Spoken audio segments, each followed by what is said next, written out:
有鹹味嘅，有膏嘅。要咁樣搣開嘅皮嘅，佢啲皮係會厚啲嘅，如果巴浪魚就會薄啲咯。我喺汕頭幾次咧，都係叫咗巴浪，都多人嘅，佢呢度近窗口位啊，坐得夠舒服吧應該。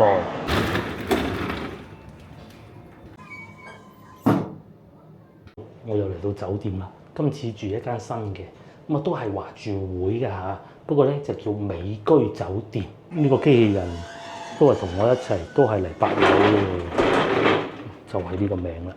咁我係817嘅，應該係呢邊唔同路啦嚇。係咁樣嘅，咁感覺上一間好似我淨係講個走廊嘅，好似好啲喎呢邊。間就係咁啦。哇！啱啱搞完衞生喎，地下仲有小濕，不過冇問題嘅，冇問題嘅。呢個酒店呢個叫美居酒店。咁大家記唔記得我哋成日去北京路啊？咁咪會見到有個酒店，每一次都係要推介俾大家，因為嗰個位置地理位置極佳啊嘛。咁咧，我每一次都會講啊，係一個法國公司運營啊。當然我睇資料得翻嚟嘅，就係呢一個啦，都係華住會旗下嘅。咁我今晚訂咗一個大床房，就係咁樣樣啦。咁啊呢度咧正就正在咧係有個落地玻璃，因為我係會員啊，所以咧佢係 upgrade 咗啊。雖然唔係話望晒個靚景咁，但係咧起碼都係落地玻璃啊。隔離係一個工廠，呢邊咧就係住宅樓咯。咁啊唔係望街嘅靚景。與此同時佢都係會有一張辦公台，但係就唔係嗰種商務形式嘅啊，就係呢種休閒少少啦，仲有酷順添。後面有電話啦，同埋冇錯啦，佢係呢個酒店嘅。只不過喺內地咧，佢就係要由全季酒店同屬嘅華住會去運營嘅啫，好複雜啊！我哋嚟睇埋洗手間，洗手間係咁啊，同一個集團都係咁噶啦嚇，都係加熱便便啦。咁至於呢度沖涼嘅咧，亦都係大同小異嘅啫，就唔會話有咩好大嘅變化嘅。度係衣帽間都唔知算唔算啊？下邊有拖鞋嘅，同埋有擦鞋嘅東西啦。另外仲有呢個啊，呢個咧就有趣啦。呢個咧，我最初其實我唔知道佢係會有雪櫃嘅，而且裏邊仲有2罐免費嘅添。咁啊，所有飲得嘅嘢係咪免費咧？呢度係會有寫㗎，免費嘅。OK。咁如果唔係免費咧，我唔知海外嗰啲酒店係咪咁啊嚇？喺三亞嗰啲好高級嘅酒店，咁佢係點嘅咧？佢有個架嘅喺度，你一攞咗攤咗出嚟咧，你就入唔翻落去㗎啦。咁你就冇得話好似以前有人好孤寒咁，好似我都做過，真係唔好意思啊！飲咗之後買翻罐擺落去，咁啊，因為酒店一定係貴過便利店㗎嘛，係咪？咁呢度咧就唔需要考慮呢啲東西啦嚇。仲有2隻杯啦，咖啡啦，呢個係正常一啲櫃桶嚟嘅啫，應該冇乜特別嘅。呢個應該係開唔到嘅，開到，但係裏邊冇嘢。好，2支水，啲水係咪唔同咧嚇？因為其實都係水嚟嘅啫。哦，唔係喎，佢呢個係巴馬柏泉天然水喎，有唔同嘅。呢度同其他華住會嘅酒店有咩唔同咧？當然係要付費啊。譬如話你可以要求佢提供紅酒啦，係紅酒啊，咁啊當然要付費啦。咁價錢方面亦都唔係好貴，254蚊嘅啫，254。呢一路到8點鐘可以取消。咁當然我入住咗就梗係不能夠取消啦。都幾企理啊！我中意個落地玻璃嘅，有時候落地玻璃唔係淨係為咗可以睇景㗎，即係會冇咁壓抑㗎。唔知大家覺唔覺嘅？至於後續住起身係點嘅，再慢慢同大家講。咁我相信去到北京路嗰間咧，都大同小異啊，即係唔會有太大嘅分別嘅。各種啦嚇，應該差唔多係咁樣嘅格局嘅，就係因為呢個原因，所以我今次訂呢個酒店，而且價錢都唔係好貴，250蚊。我住過400蚊，我都住過喺潮州啊。好啦，稍作休息，今晚見。今晚我係會想食魚飯嘅，我會喺社交媒體搜索一下先。咁啊都嚟汕頭咧，sorry 更正潮州啊，成日講汕頭。嚟潮州咧就都係去嗰個牌坊街㗎啦嚇。咁啊商場我都會去嘅，我盡量會今日去晒呢啲地方。咁另外仲有呢度酒店隔離就喺酒店停車場係有充電位嘅。我會充好電先至走嘅，咁啊同埋而家呢個時段唔係好平嘅，同埋要開到入少少，我冇會開過去嘅嚇。今晚我會開過去，即係等個天冇咁黑嘅，冇咁熱嘅時候咧，我再開後邊充電，咁插住佢咁咪得咯，係嘛？好，咁啊，而家3點09分，今晚見。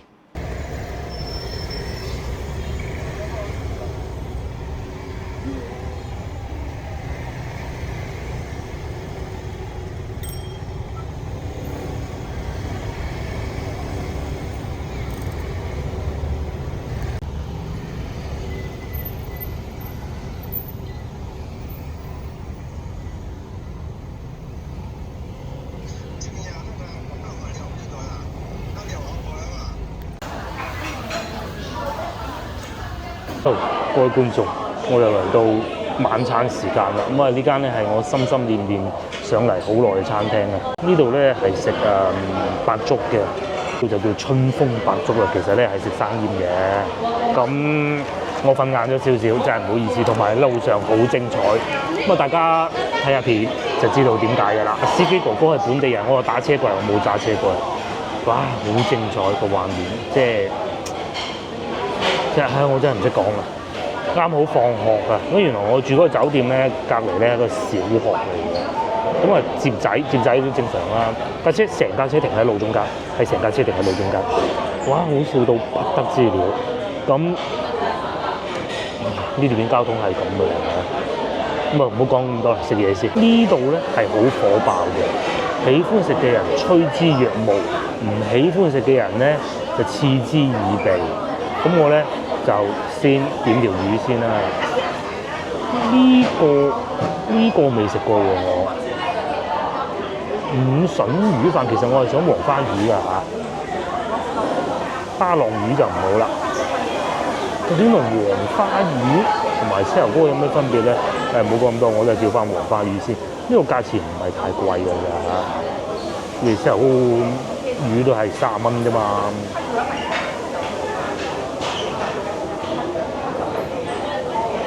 仲有啲涼拌菜添，魚就肯定叫㗎啦。避風塘明蝦，啲蝦咁樣都係30蚊，其實真心唔貴嘅呢一間。但係咧唔中意食嘅人咧就生嘅點食啊？中意食嘅人咧就生啲照食。仲有蠔烙、荷蘭豆炒蝦仁、紅燒紅衫魚、蝦餅、鱔魚炒通心菜。咁我係會叫一個白粥㗎。仲有油甘汁椰子，仲有汽水，同埋啤酒咯，咁咪一眼望晒㗎啦。咩重點咧就係呢度啦，就睇下我夠膽食啲咩啦。譬如話膏蟹我唔會食嘅，三文魚、醃蝦，哇呢個好啊！醃蠔我唔夠膽，血甲都係冇啦。其實之前我係食過嘅墨魚仔醃熟嘅，熟嗰啲咧醃熟海螺片、魚皮、醃皮蝦，喂呢個好啊！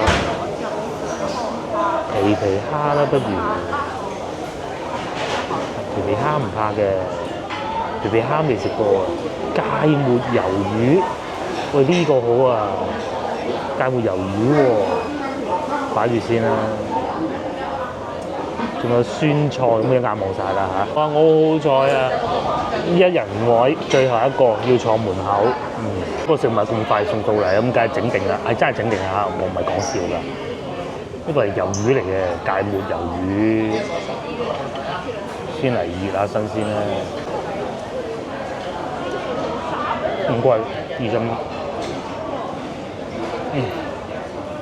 可以嘅，有膏嘅。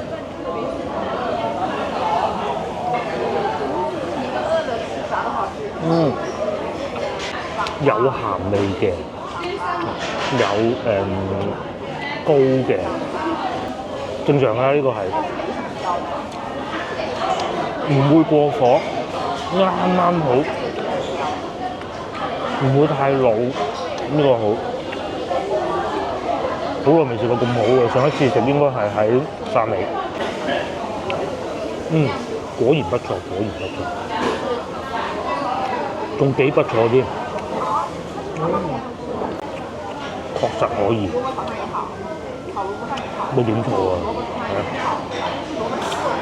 雖然佢唔係好大隻，但好爽口喎。慎防真係有觀眾唔識嘅科普一下嘅啫。所謂食白粥咧，就真係有碗白粥喺度，任你食到幾多都得，一份錢。咁然之後咧，你嚟點好多菜，點啲小菜咩？你想象得到嗰啲潮州美食啊，魚啊，譬如好似我前面呢個魷魚啊，魚飯啊，生醃啊各種啦。咁然之後你又食住呢啲配菜，你仲可以炒啲蔬菜啦，咁樣配住嚟食嘅咯。勝在咧種類多，食得夠飽之餘啦，有人可能早嚟，有人遲嚟都得，真係幾好嘅，真係幾好。有海水嘅味道，同埋裏邊嘅膏有雖然唔算勁飽滿，但有再閃少少呢個真好，真好。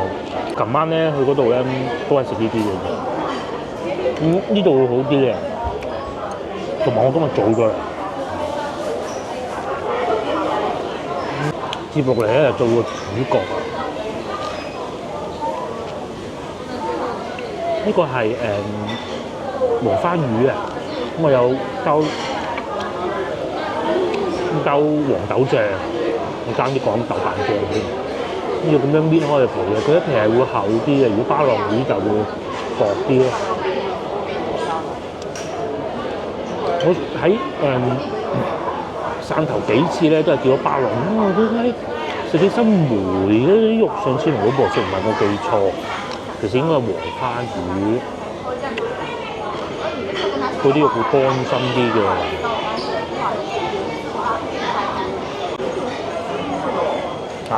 係呢種味，仲有款更好啲嘅先頭見到係咪？我都冇點嗰款，呢款都好好嘅。因為之前咧我食過一次咧，喺步行街嗰邊嘅，即係嗰個牌坊街嗰邊嘅。當時覺得遊客店得唔得啊？食落幾好嘅。原先都幾中意我咧，又再一次愛上咗啦。所以每一次嚟到粵東呢邊咧，我追住呢個食咗幾次。佢有個桂圓白粥食，即係汕頭嗰個咧，食起身都食唔翻嗰種感覺。咁一來係自己記錯個魚嘅名啦，二來咧嗰邊貴嘅，真係好貴。呢邊合理好多嘅價錢，啲魚油咧好飽滿。不過講翻轉頭咧，都未夠過一次喺牌坊街嗰度食得好。嗰度係真係最好嘅，呢度啲肉都仲會有少少削削地嚇，但係都已經好好嘅，因為油脂夠豐富。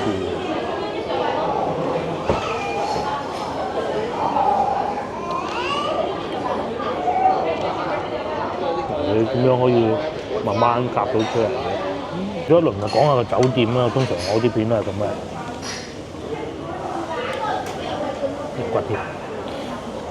個酒店咧，我唔係講佢唔好各有千秋，我只係講差異。首先咧，佢而家我哋今日住呢個酒店咧，佢個拖鞋咧係毛嗰種嘅，呢個第一個。第二咧個上網個寬帶咧係冇嗰邊咁快，因為嗰邊真係好快。其實呢度我都收貨㗎啦，可以去到接近5 MB， 咁已經係同我喺屋企差唔多㗎啦，已經係慢少少，慢少少。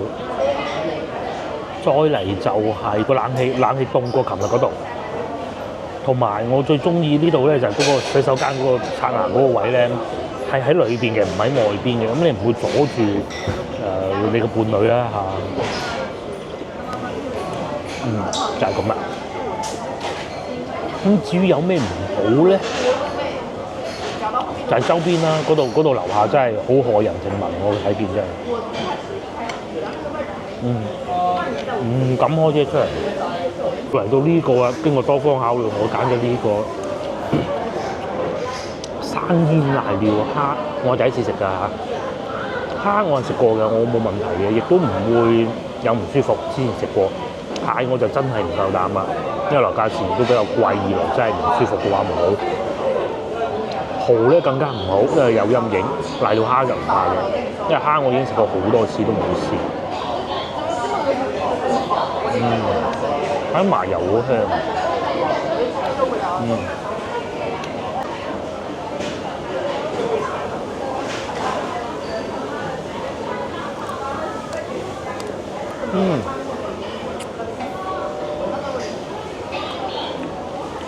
唔夠煮好嘅瀨尿蝦好食，都好食，但係佢唔會有嗰種甜嘅感覺。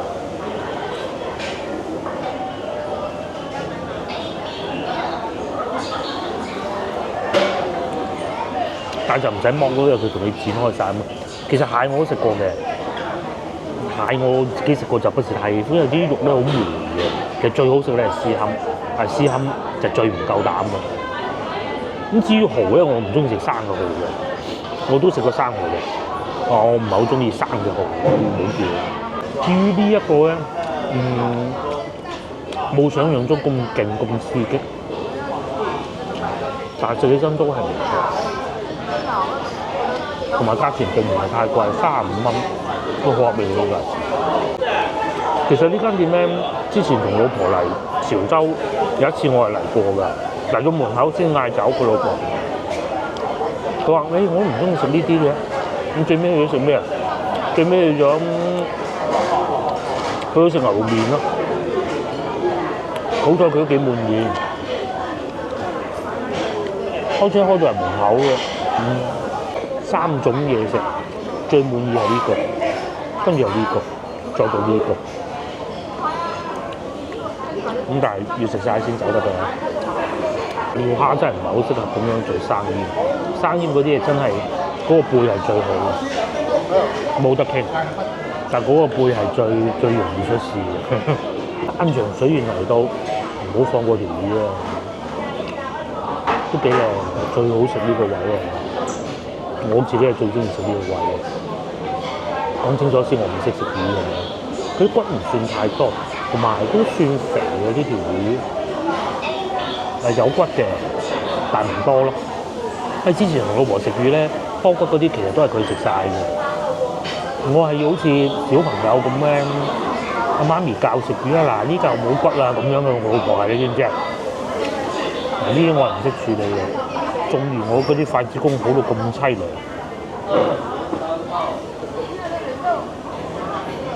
都係多咗骨啲，唔夠上次喺牌坊街嗰度，等有機會經過嗰度。再睇嗰間店係咪做啊？不過食就食唔落嘅。哇！真係好多人排隊嘅。咁好啦，我慢慢食飽之後再帶大家行下。可能唔有咁早去牌坊街啊，揾個商場行下先啦。食飽再講下。食飽飽啦嚇。好老實講唔係好飽嘅，真係。唔係唔好食，記住啊嚇。真係唔係好飽嘅啫。唔飽好嘅，接落嚟去商場行下。又唔係打唔起車。即係電雞好爽好多嘅。終於又嚟到商場啦！我總共用咗22分鐘啊，就嚟到啦，用咗4蚊，咁啊真係好爽啊！路上咧，其實好多時間都係等燈嘅，只要唔係好守規矩咧，咁就可以去，咁又係唔啱嘅嚇。同埋呢個又係電雞嚟嘅，真係好爽啊！咁多我哋行下商場先，好靚咁喎呢個商場，呢個叫南豐里啊，應該諗到啦嚇。哇，好勁喎啲燈，究竟商場旺唔旺咧？入去睇下知啊！咁呢個商場唔似係嗰種有住宅樓㗎，因為隔離係寫字樓嚟㗎。呢度應該係寫字樓嚟嘅，因為住宅樓係唔會咁樣閃㗎嘛，好長嘅。另外都一路落去都係嚟到咧就係餐廳啦。我梗係睇下餐廳火爆唔火爆啦。點解圍住？哦，喺呢度有。呢個係食老火鍋，即係嗰啲重慶辣嗰啲咧。其實我喺深圳食過嘅。上次我咪話好耐未食過，其實係深圳食過一次嘅，我都唔記得咗。多唔多人啊？都算多人啦，而家7點2個字，但係唔夠先由嗰度多人咯。呢度有招聘啊，招聘係服務員啦，我哋睇3500啦，都係呢個價錢嘅。咁啊，洗碗同埋搞衞生就3000咯，暑期工就30至20，13至20。呢邊就係機動遊戲咯，買飛嘅，哇嚟緊啦！哦，停低咗啦又。咁佢呢度應該係呢個區域係賣衫嘅 Outlet 啊嘛，佢上面有寫住，我有1個小朋友坐嘅，開心嘅喎，仲有麥當勞添。呢度係咖啡店，呢個瑞幸咖啡大間嘅，嚟有嗰句講嗰句啊嚇，似星巴克係咪？似唔似啊？佢平好多㗎，似星巴克真係好似。咁啊，隔離係甜品鋪，冇咁早甜品嘅，行下先啦。呢個係賣珍珠奶茶嘅，不過可能個門口向嗰邊啦。辣都係奶茶店嚟嘅，咁啊接落嚟咧就到機動遊戲啊，即係夾公仔嗰啲啊，嗰個位置。我再嚟咧就係賣手機嘅，聯想都有賣手機。跟住仲有華為，哇！但係點解度冇人喺裏邊？喂，係一個都冇喎，連喺度玩手機嗰啲小朋友都冇喎，係收工冇理由咁早收工㗎，真係喎！啲職員已經喺度 briefing 緊，係開住門㗎，係未夠時間，一個人時係點咧？唔知喎，或者呢個區域唔多人啦。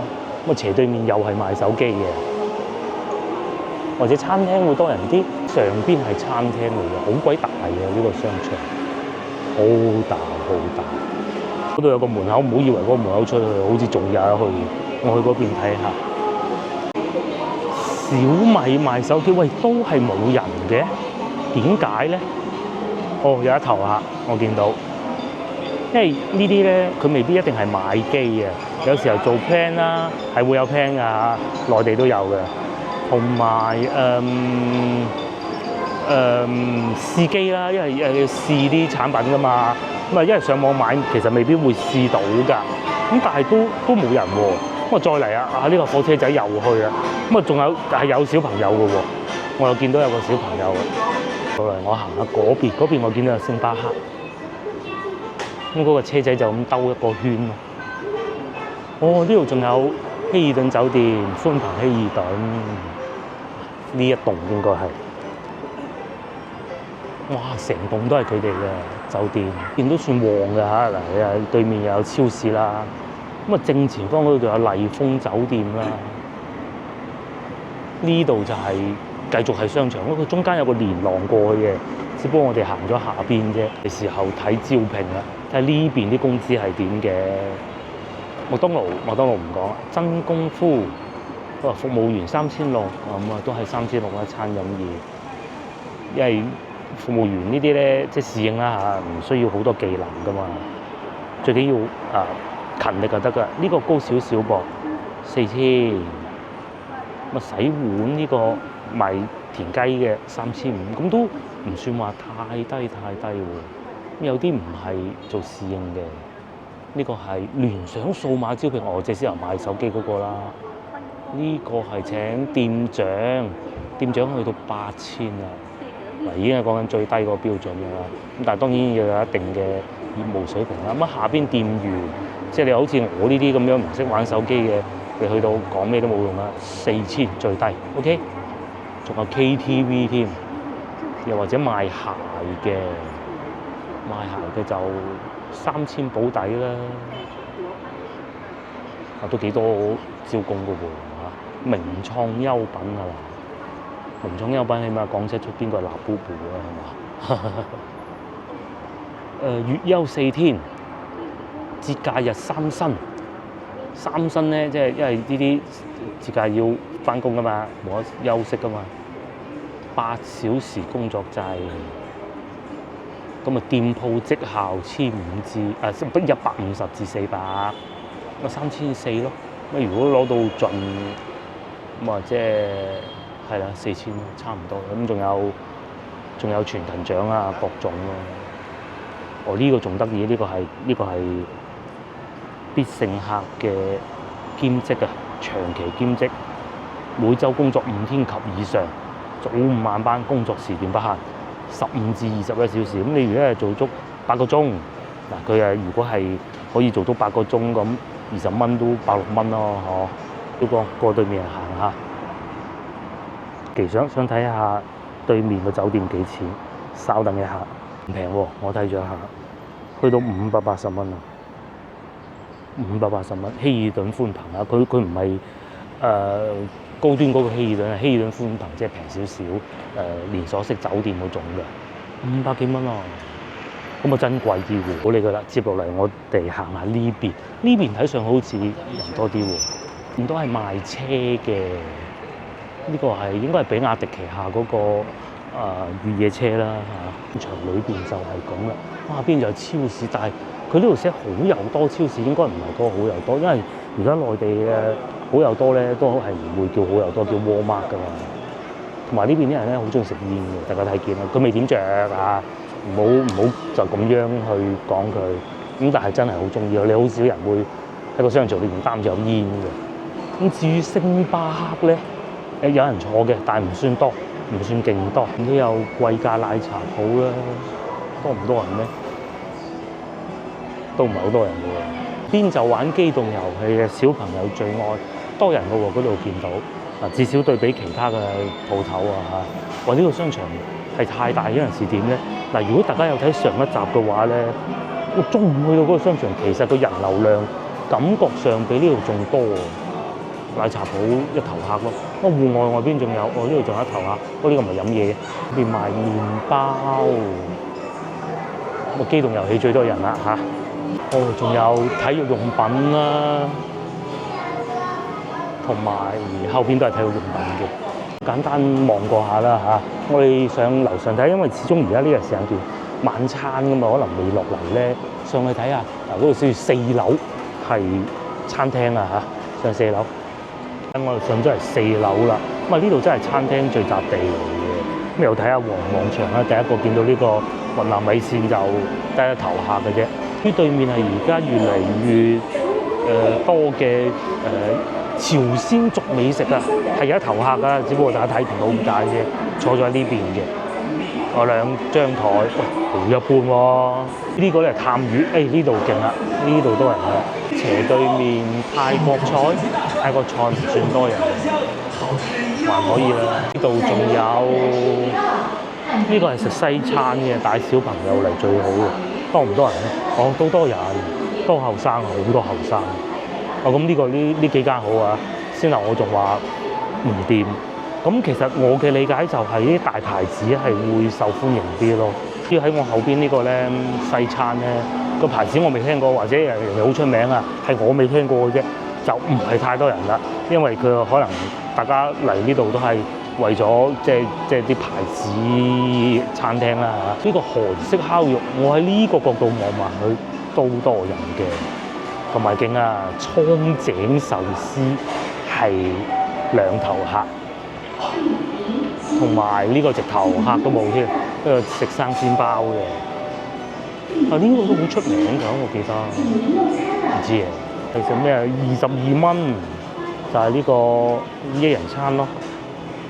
咁我仲要做埋蟹黃添，拉麵啦，拉麵哇壽司3蚊3起嘅，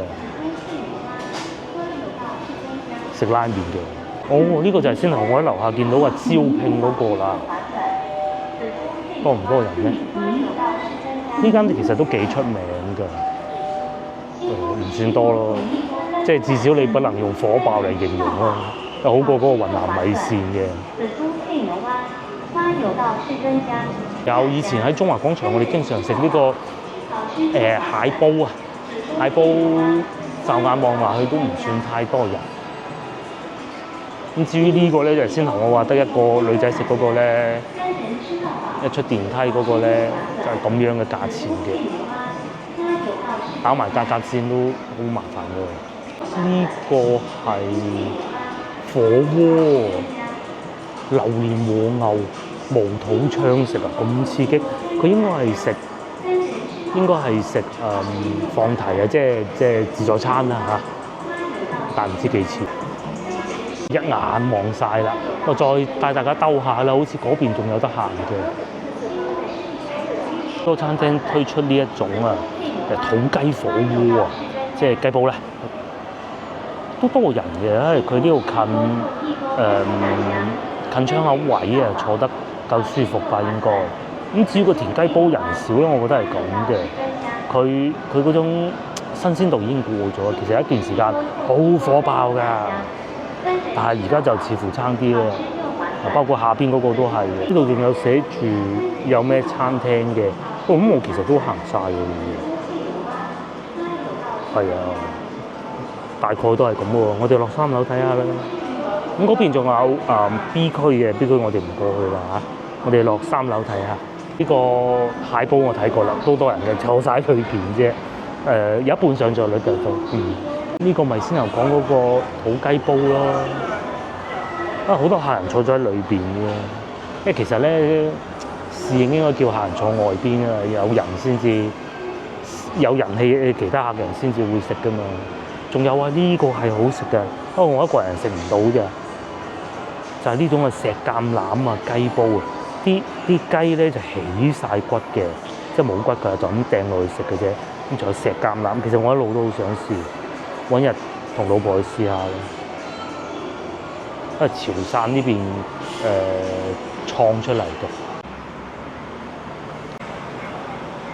如果我又翻到嚟西馬路美食街啦，係有嘢買㗎，真有嘢買嘅。同埋咧，再睇下呢間店啊，即係其實食之前咧，我都覺得網紅店啊，喂唔係喎，嗱食過幾次，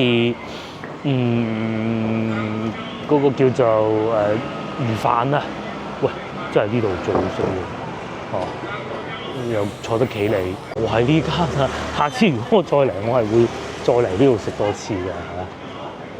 呢度睇唔到魚飯幾錢喎，生醃有，下次啦，真係諗唔到啊！嚟就喺呢條街行下，牌坊嗰邊咧嘅燈光 show 咧，其實已經結束咗㗎啦，係8點㗎。咁我亦都唔係想睇嗰個，我係想揾翻一間賣綠豆餅㗎，嚇應該喺前邊嘅。嗰個好食嘅，因為佢係現場做嘅，喺右手邊嘅。咁但係我要睇佢人哋收工未咯。呢度就係美食街嘅，估唔到。同埋之前喺度食過一個炒粿條都係唔錯㗎，咁溶溶爛爛嘅感覺係咪？我向大家科普一下，如果呢度要行去牌坊街咧，其實都需時㗎，咁10分8分鐘啦。呢間咧唔係，大概係現場焗嘅，唔知仲有冇做啦？都係呢種舊街舊巷啱我行啦，同埋呢度行得入車嘅。哇！你睇下呢啲鋪頭嗰個門面幾舊啊！婚嫁用品搬咗嚟呢度，唔知係咪喎？咁仲有腐乳雞翼嘅時候，一路我都未食過腐乳雞翼嘅，但係我擔心太油膩嘅，所以就一路都唔敢試咯。今次我都唔係會想試嘅。但係嗰個賣綠豆餅嗰個唔見喎，好似已經過咗咯喎。哎呀，有啲小遺憾啊！唔緊要啦，人生總係充滿遺憾嘅。人生係唔可以每一樣想做嘅都做得到嘅。我當然亦都唔排除喺前邊㗎，我唔記咗人哋個位置嘅啫。呢個係賣，我都會買啲嘢飲㗎。不過唔係呢間咯。沙壺唔知大家食過未？我食過嘅，但係其實我唔係太喜歡嘅。嗱，前邊啦，我見到惠來綠豆餅係啦，唔知人哋仲有冇開住工啊？希望有咧。係呢間好食嘅。咁同埋咧，如果去到惠來咧，其實間間都好食嘅，我試過。有開啊！睇下係咪呢間先。芋烤綠豆餅，但係睇落又唔似喎，因為我上次買嘅係個老細好後生㗎，好後生㗎，唔係咁嘅年紀㗎。咁我再行下先啦嚇。同埋係睇到佢真係烤㗎。咁如果冇我都會買嘅，因為其實都唔差嘅。呢個係好似上次食過就係呢個，但係又唔似咯，都係呢種咁嘅小店嘅。仲有肉丸店、豆花店。我之前咧同大家科普一下，如果咧你嚟呢度行嘅話咧，咁啊行到酣暢淋漓。如果你要走咧，千祈唔好喺個盡頭嗰度，因為盡頭咧你會見到個廣濟橋㗎。我行過一次真係傻㗎。去到廣濟橋嗰度咧，調轉頭行，千祈唔好繼續往你望住廣濟橋啊，向右嗰個方向行到你癲，行到你傻喎。因為我行過一次，真係傻啊！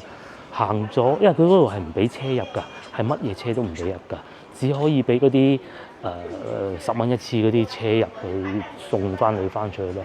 千祈唔好滯。呢個地圖大家睇下嗱，我而家繼續往前行，咪係等於喺地圖繼續往前咯。呢一路行咧，其實會去到見到條廣濟橋嘅，即係大概就係呢個位啦嚇。咁你行完之後咧，我嘅建議咧就一係就調翻轉頭行，一係就往後行，千祈唔好往右，因為一路往右咧，你係要行到嚟冇錯呢度地圖都搞咗好耐啦，先知道係啊，千祈唔好啊！行過一次，我對上一次嚟就係咁樣行，行到傻咗咁樣。真係冇咗咯喎，可能成日收咗工啦。咁啊，仲有呢啲鋪頭，呢啲就不必啦。好多貓咪嘅，哇！呢隻好靚啊，咁人哋有主人嘅，好靚啊隻貓咪，長毛嘅喎，可唔可以望下？可以啊，係啊，哇！一路摸一路叫添。一段咧呢個時間係會安靜啲㗎。咁早少少餐廳係會寄火爆。咁同埋大家記住，今日係一個星期三嘅傍晚嚟㗎嚇。感覺上冇琴日去到汕頭咁熱鬧呢一邊，因為之前嚟到咧好幾次啲鋪頭咧都係好火爆，好多人嘅。咁啊，確實咧，相比之下，我覺得汕頭咧選擇遊玩嘅東西會有更多嘅，街都有2條啦，唔知啊。咁啊，仲有一件事情就係等陣咧，我翻酒店嘅時候咧，喺酒店附近都有美食街嘅。咁我話唔定我到時都會過去睇下，嗰啲到時先算。哇，好靚女喎！同大家講個故仔，唔知大家有冇睇 Netflix？咁啊有出國產嘅劇啊，好出名，應該講一個女仔去扮男仔從軍咁嘅意思啦。咁我就係睇咗第一場戲，就係嗰個女仔劏咗隻豬嗰個，其他冇睇啦。哇！原來咧喺整個東亞地區都係好火爆嘅，即係有啲國家其實佢唔係太喜歡中國文化噶嘛，但係都要睇越南嗰啲更加睇到入晒迷。唔知大家有冇睇過？個劇名叫咩咧？其實我係唔記得嘅，2個字嘅，我係唔記得嘅，好火爆喎！我有機會翻去睇下。咁跟住我問個女喎，佢話：梗係有睇啦咁。咧就係先頭嗰啲中國風啊，咁啊唔係先頭嗰個女仔嗰啲樣嚟嘅嚇。個題外話，因為呢邊幾無聊啊，啲鋪頭都冇乜人，我哋繼續往前行啦。咁如果真係買唔到就算啦嚇，去牌坊街望一望，咁我就走㗎啦。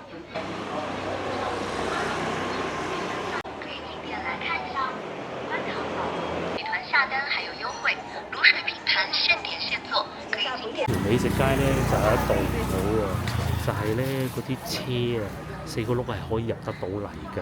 咁你喺度行嘅時候咧，係會有一定嘅風險㗎。咁啊前面就冇㗎，前邊唔入得去嘅。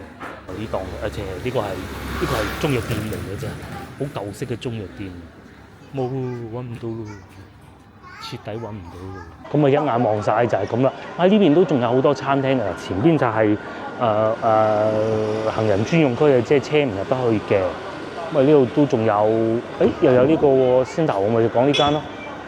下次一定要再嚟呢度試下佢嘅魚飯啊！哇，呢度真係好窄，呢啲車先過得㗎。行到呢邊喎，不如行下呢邊啦。咁啊嗰度牌坊街嗰度我唔入去啦，已經入去過好多次啦。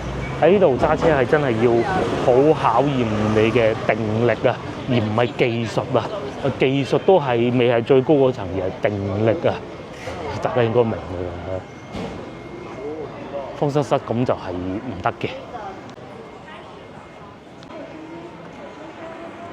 我係想飲呢個，如果買飲，但係即係唔係呢間啊？有冰塊嘅油甘汁，但係揾唔到冇啊，咁啊算啦。睇下前邊呢度有冇。呢個都好出名㗎，好多分店㗎，奶茶店，斜對面嗰間都係奶茶嚟嘅啫喎，咁都買杯飲下啦嚇，買杯飲下啦。冇錯啦，行到嚟呢度咧就打得到車㗎啦。咁喺前邊往右轉咧，就係過得到去廣濟橋對面嗰個位置咯。咁你如果喺嗰度往右轉咧，行到你癲，我試過行咗半個鐘，真嘅。咁我就決定喺度打車，翻去酒店附近嗰條酒吧街行下，咁啊行下睇下咁啦嚇。喺呢度咧嗰個打車軟件啊，咁你就睇得到㗎啦。如果你喺後邊咧，呢啲區域咧係唔得㗎，佢會 send 咗你去好遠㗎，記住啦。咁啊揀翻我自己呢個位置咁啊得㗎啦。我就喺呢個點呢度，咁你喺呢度揀啦嚇，去到再講。酒店附近啦，咁啊喺附近行下。我而家行緊呢度叫永安路。社交媒體上面講咧話呢邊都好多宵夜檔，咁我應該唔會食㗎啦嚇，費事食咁飽，到時候話肚痛這樣那樣就唔好啦。唔算話勁多人啊排晒隊煙霧瀰漫嗰種，但係有嘅喎。好似呢個咁係我食辣嘅，有人嘅喎，不過似乎係員工咯。係剪頭髮嘅，剪頭髮夜啲咧，同埋仲有日料咯。但係似乎冇乜人喎，都係牌坊街嗰邊熱鬧，都有不少餐廳啊。重慶老火鍋，如果你話唔啱咧，咁前邊仲有生腌啦，係潮汕酸菜魚啦。咁因為太晏啦，可能冇乜人㗎，係嘛？同埋仲有坐晒喺門口飲酒燒料啊！如果我唔係太飽，可以食呢個，呢個好有型喎。呢個叫做密食啊，應該係叫做。如果消費滿268，仲送啤酒添。對面係洗車嘅，仲有生腌，都幾旺啊其實。先頭咧我打車過嚟嘅，咁啊喺路上咧都見到其實有好多地方咧條路越闊啊。生意係越差㗎，但係呢邊咧條路就窄啦，呢度又有燒烤啦，冇人嘅，洗車嘅幾間都係洗車嘅，咁多㗎其實好老實講啊呢邊，因為眼見都有10間8間㗎，只不過可能而家呢個時間段冇乜人食咁解，又或者再夜啲咯。咁同埋喺路上見到咧好多呢啲市政停車位啊，都幾方便嘅，比早2年我嚟到咧，嗰陣時係不怎麼樣，老實講。仲有牛雜煲啦、果條啦，亦是如此啊。紅燒腸粉果條麵都有客嘅。呢個係砂鍋粥，我飲湯嘅，唔係砂鍋粥。食啲當地小食嘅，同埋仲有呢個就砂鍋粥啦。有客嘅喎都係啊，而家都差唔多9點啦。或者呢一間其實係唔會冇嘢食嘅呢邊。但係咧可能鋪頭實在太多啦，咁啊客人咧又可能會全部集中晒喺牌坊街嗰邊啦，我覺得啊，同埋始終今日係一個工作日嚟嘅，聽日仲要開工嘅，咁啊，所以啊客人會少啲咯，又或者夜啲啦嚇，都係有客㗎，有㗎，聞落都仲幾香添，可惜我真係唔敢食太多，到時飽個頭就唔好。仲有呢杯咧，哇！喺嗰個方位，大家睇唔睇到？仲有間瑜伽精選酒店添，好高啊！下次有機會住下佢啊嚇，好多宵夜檔啊嚇。可能去到週末啦，週末會火爆啲嘢，有啲繼續開業添啊，裝修緊。喺潮州嗱，我好少夜晚出嚟咁樣行嘅，但係咧行過大家都睇見，其實都唔需要多作解釋啦。啲車咧係亂咁停。我去過大灣區咁多城市，即係叫做有少少人嘅城市啊。揭陽都未係最差，揭陽雖然啲，但係咧唔守規矩嗰啲係勁唔守規矩。咁但係呢度咧係普遍都唔守規矩，咁但係佢就唔會話好瘋狂嘅。咁仲有一種咧就係點咧？開電雞啊！先頭咧我過馬路啊，我先頭過馬路，你呢度要寬啊！我形容一下俾大家聽啊！你過馬路咁啊斑馬線咁啊跟住過啦，係咪先？咁但係因為佢係冇燈嘅。咁譬如我哋去到江門台山，佢係真係成架車停低，因為罰得夠重啊嘛。即係停低俾你過咗，咁佢先去。咁呢度係唔會嘅，呢個第一個。第二嗰啲電雞咧，咁佢開正喺路中間，咁都正常，因為我都會咁做。我開電雞，我開正路中間㗎啦，挨埋少少咪算咯。但係佢哋啲人咧好賤格㗎，即係真係利己主義。呢啲中國人最唔好一樣嘢就利己主義係咩咧？佢電雞全部改晒燈咧，係遠光燈嘅。大家但凡知道咩叫遠光燈，咁你喺度過緊馬路嘅時候喺你左邊。你望住左邊，咪有冇車咪行快步啦，係咪？但係佢遠光燈，你係乜嘢都睇唔到嘅，我係乜都睇唔到，斷估嘅咋，係啊，就係搏個司機即係鬆一鬆油咁嘅咋。咁啊司機係肯定係會睇到嘅，但係其實我睇唔到個司機嘅。哇！點解喺條街度行嘅？